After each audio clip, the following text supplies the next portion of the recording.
Friends, good afternoon সবাইকে। তো আজকেও চলে আসলাম তোমাদের সঙ্গে একটা মিনি ব্লগ শেয়ার করতে। চলো আজ দুপুরে আমি কি রান্না করলাম তোমাদের সঙ্গে পুরোটাই শেয়ার করবো। আর হ্যাঁ, এইরকম মিনি ব্লগ দেখার জন্য অবশ্যই চ্যানেলটাকে ফলো করে রাখতে ভুলবে না। আর যদি কি ইউটিউব থেকে দেখে থাকো অবশ্যই চ্যানেলটাকে সাবস্ক্রাইব করতে ভুলবে না। আর আজকে রান্না করবো হচ্ছে মাছ, 2 রকমের মাছ আছে। তো আজ 2 রকমের মাছ দিয়ে হবে 2 রকমের তরকারি। সবার প্রথমে আমি ফ্রিজ থেকে মাছগুলো বের করে রেখে তো আমি জলে ভিজিয়ে রেখেছি, যেহেতু বরফ হয়ে গেছে সেই জন্য।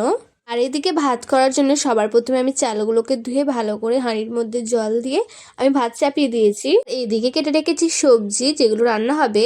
আর ওইদিকে ভাত বসিয়ে এদিকে চলে এসেছি বেসিনে, কয়েকটা এঁটো বাসন ছিল সেগুলোকে আমি প্রথমে ধুয়ে নিলাম। আর প্রথমেই বললাম যে 2 রকম মাছ, তো দেখো এদিকে আছে আর একটা মাছ, তো ছোট মাছ এগুলো এগুলো মা বাজারে যাওয়ার সময় এগুলো ভালো করে কেটে ধুয়ে রেখে গিয়েছিল। তো এগুলো দিয়ে একটা রেসিপি হবে। তোমরা ছোট মাছ দেখলে কি করো অবশ্যই কমেন্ট করে জানাতে ভুলবেন না। আর আমি তো করবো আজকে টক করার জন্য আমি কিছুটা তেঁতুল বের করে নিয়েছি। আর সামনে তেঁতুল থাকবে, একটু না ট্রাই করলে হয়, সেই জন্য আমি একটু ট্রাই করেও দেখে নিলাম যে কেমন লাগছিল খেতে। আর ওদিকে আমি তেঁতুলটা ভালো করে জল দিয়ে ভিজিয়ে রেখেছি। তারপরে সমস্ত কিছু রান্নার জোগাড় হয়ে যাওয়ার পরে এখানে আমি দেখো মাছগুলোকে নুন হলুদ মাখিয়ে আমি এখন মাছগুলোকে ভেজে নিচ্ছি। আজকে রান্না করবো হচ্ছে এই মাছগুলো দিয়ে একটা তরকারি, আর করবো ছোট মাছের টক। তারপরে আমার বড় মাছগুলো ভাজা হয়ে যাওয়ার পরে সেই কড়াইতে আমি কিছুটা পরিমাণে তেল দিয়ে আমি মাছগুলোকে ভেজে নিচ্ছি। আর এই মাছগুলো ভাজার সময় কিন্তু অল্প তেলেতেই ভাজা হয়ে যায়। এইদিকে করবো হচ্ছে বড় মাছ দিয়ে যেই তরকারিটা করবো হচ্ছে সেই তরকারির সবজিগুলো ভেজে নিচ্ছি।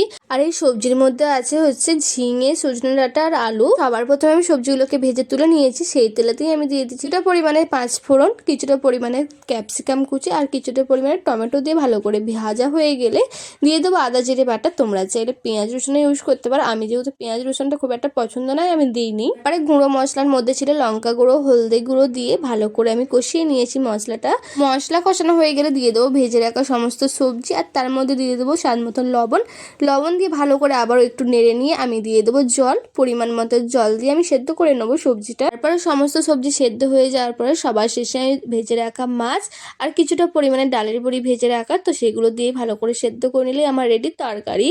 ওইদিকে আমার একটা তরকারি হয়ে গেছে। আর এদিকে আমি ছোট মাছের টক করার জন্য নিয়েছি আমি কিছুটা পরিমাণে ঢ্যাঁড়স, তার মধ্যে কিছুটা পরিমাণে লবণ দিয়ে ভালো করে ঢ্যাঁড়সগুলোকে ভেজে নিতে হবে। দিয়ে দিয়েছি কিছুটা পরিমাণে 5 ফোড়ন আর শুকনো লঙ্কা দিয়ে ভালো করে ভেজে আগে থেকে ভিজিয়ে রাখা তেঁতুলের জলটা দিয়ে তার মধ্যে আমি দিয়ে দিয়েছি কিছুটা পরিমাণে হলুদ গুঁড়ো আর কিছুটা পরিমাণে লবণ দিয়ে ভালো করে ফুটে আসলে তারপরে আগে থেকে ভেজে রাখা ছোট মাছগুলো দিয়ে একটু ফুটে নিলেই রেডি আজকে আমাদের টক রান্না। ছিল আজকে আমার রান্না। তো তারপরে এই যে দেখো রান্না হয়ে যাওয়ার পরে আমি প্রথমে রান্নার জায়গাগুলো আমি ভালো করে পরিষ্কার করে নিচ্ছি। তার কারণ হচ্ছে রান্নার করার পরে সমস্ত কিছু ফেলে রাখলে একদমই ভালো লাগে না, সেই জন্য আমার এখানে সমস্ত কিছু কাজ হয়ে যাওয়ার পরে এখন আমি করবো স্নান। পরে এখানে আমার স্নান হয়ে যাওয়ার পরে প্রথমে আমি সিঁদুরটাকে পরে নিলাম।